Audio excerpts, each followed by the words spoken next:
સવારે આપણે ગયા હતા લાખણીજી ધામના દર્શને. માત્ર એક જ દિવસમાં 3 શક્તિપીઠના દર્શન. અને છેલ્લા મંદિરે પહોંચ્યા ત્યારે જે થયું એ જોઈને થોડું દુઃખ પણ થયું. આખો પ્રવાસ જોવા માટે વિડિયો અંત સુધી જરૂર જોતા રહેજો.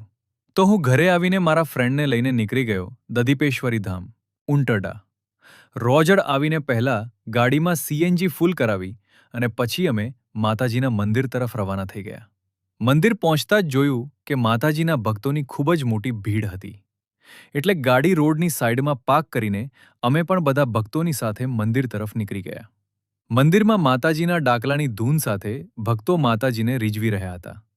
એ દિવ્ય વાતાવરણનો આનંદ અમે પણ મન ભરીને લીધો.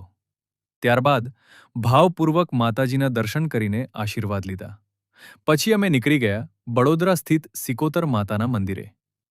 ત્યાં પહોંચ્યા, પરંતુ થોડું મોડું થઈ જવાથી મંદિર બંધ થઈ ગયું હતું. તેથી બહારથી જ માતાજીના દર્શન કરીને પ્રણામ કર્યા અને અમે આવી ગયા બદામ શેક પીવા. તો મિત્રો, આજનો વ્લોગ અહીં જ સમાપ્ત કરીએ. જો વિડીયો ગમ્યો હોય તો એક લાઇક અને ફોલો કરી દેજો. મળીએ એક નવા વ્લોગમાં. જય શ્રી શ્યામ.